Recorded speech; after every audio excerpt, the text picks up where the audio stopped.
Hi friends, welcome to my channel. Mahabharatam మొదటి ఎపిసోడ్లో మనం సత్యవతి జననం, సత్యవతి పరాశరుల కలయిక, వ్యాసుడి జననం గురించి తెలుసుకున్నాం. పూర్వం ఈక్ష్వాకు వంశంలో వీరభీషుడు అనే రాజు ఉండేవాడు. ఇతను 1000 అశ్వమేధ యాగాలు, 100 రాజసూయ యాగాలు చేసి తిరుగులేని శక్తివంతుడయ్యాడు. ఒకసారి ఇతను బ్రహ్మలోకానికి వెళ్తాడు. అక్కడ బ్రహ్మసభలో ఋషులు, దేవతలు అందరూ ఉన్నారు. ఆ సభలో అనుకోకుండా ఒక సంఘటన జరుగుతుంది. ఆ సభలోకి గంగాదేవి ప్రవేశిస్తుంది. ఈమె హిమవంతుడి యొక్క కూతురు.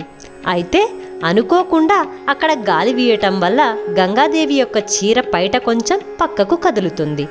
అది చూసి దేవతలు, ఋషులు తలలు దించుకొని కూర్చుంటారు. కానీ ఆ సభలో ఉన్న ఈ వీరభీషుడు మాత్రం ఆసక్తిగా ఆమెనే చూస్తూ ఉంటాడు. ఆశ్చర్యంగా గంగాదేవి కూడా ఈ వీరభీషుడినే చూస్తూ ఉంటుంది.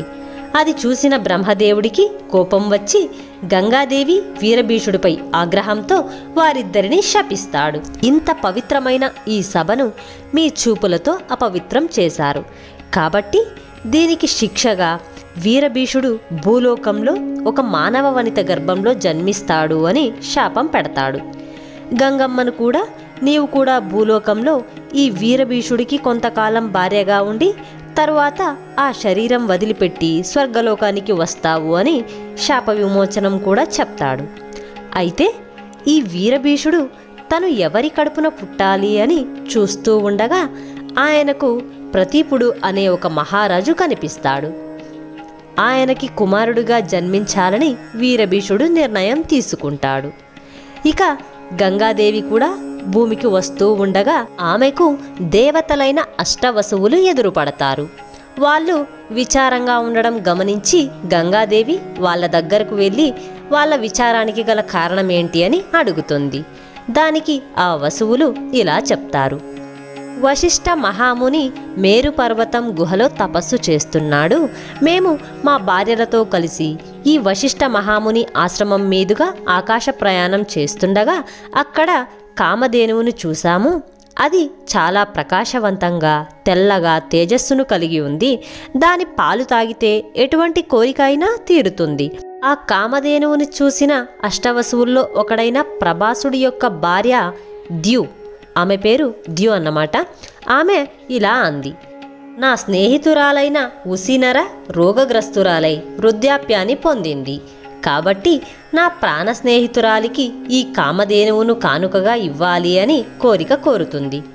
దానికి ఈ 8 మంది వసువులు సరే అంటారు. దాంతో ప్రభాసుడు ఆ కామధేనువును దొంగతనంగా పట్టుకొని తీసుకురాబోతున్నాడు. అప్పుడు అది తన దివ్య దృష్టితో తెలుసుకున్న వశిష్ఠముని అక్కడికి వచ్చి, మీరు దేవతలయ్యి ఉండి కూడా ఇలా ఇతరుల సొమ్మును ఆశిస్తారా అని కోపంతో, మీరు మీ దైవత్వాన్ని కోల్పోయి భూమిపైన మనుషులుగా జన్మించండి అని శపించాడు. అప్పుడు అష్టవసువులు వెంటనే అతని పాదాల మీద పడి మమ్మల్ని క్షమించి మాకు శాప విమోచనం కలిగించండి అని ప్రార్థన చేస్తారు. అప్పుడు వశిష్ఠుడు తన కోపాన్ని తగ్గించుకొని, మీలో 7 వసువులకు మానవులుగా పుట్టిన వెంటనే మరణించి మళ్ళీ వసువులుగా మారిపోయే వరాన్ని ఇస్తున్నాను. కానీ ప్రధాన పాత్ర పోషించిన ప్రభాసుడు మాత్రం భూమి మీద సంతానం లేనివాడిగా తన పూర్తి జీవితాన్ని గడుపుతాడు అని అంటాడు. ఈ శాపం వల్ల ఇప్పుడు మేము భూలోకంలో జన్మించాల్సి ఉంది అని చెప్పి బాధపడుతూ ఉన్నారు వసువులు. తరువాత గంగాదేవిని మీరు ఎక్కడికి వెళ్తున్నారు అని అడుగుతారు వసువులు. ఆమె బ్రహ్మసభలో జరిగిందంతా చెప్తుంది.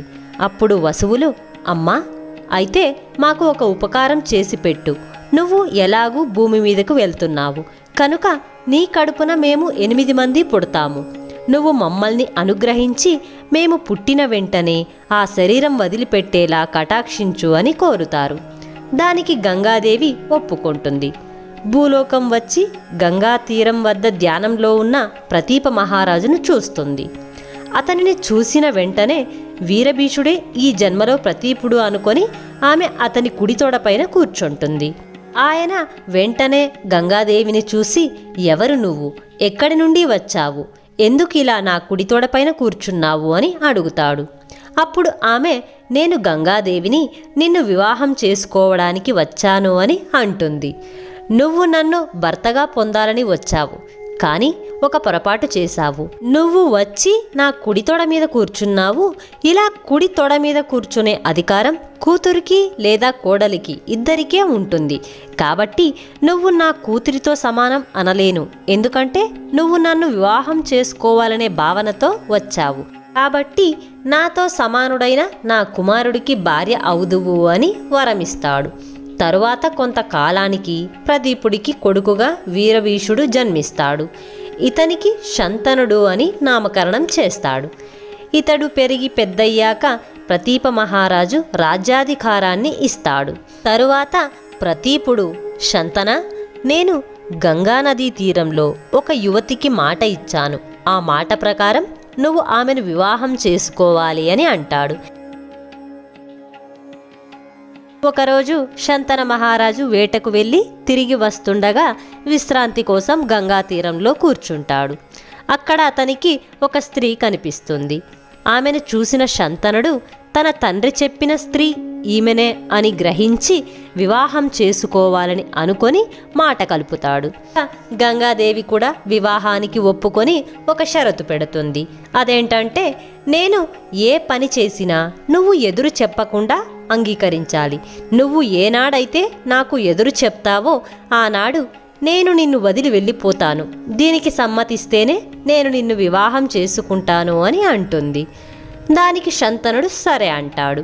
వీరిద్దరి వివాహం అయిన కొంతకాలానికి వీరికి ఒక కుమారుడు జన్మిస్తాడు. గంగాదేవి బిడ్డ పుట్టగానే నెత్తుడితో ఉన్న బిడ్డను 2 చేతుల్లో తీసుకొని నీటిలో వదిలిపెడుతుంది. అది చూసిన శంతనుడు ఆమెకు మాట ఇచ్చిన కారణంగా ఎందుకు ఏమిటి అని ప్రశ్నించలేదు. ఇలా తమకు పుట్టిన 7 మంది పిల్లల్ని నదిలో వేస్తూ వస్తూ ఉంది గంగాదేవి. 8వ సంతానం జన్మించింది. మరి ఈ 8వ సంతానాన్ని కూడా నదిలో పారవేసిందా లేదా అనే కథను మనం నెక్స్ట్ వీడియోలో తెలుసుకుందాం. ఈ వీడియోపై మీ అభిప్రాయాన్ని నాకు కామెంట్ రూపంలో తెలియచేయండి. ఈ వీడియో కనుక మీకు నచ్చినట్లయితే లైక్ చేయండి, షేర్ చేయండి, అలాగే సబ్స్క్రైబ్ చేయడం మర్చిపోవద్దు. నెక్స్ట్ వీడియోలో మళ్ళీ కలుద్దాం.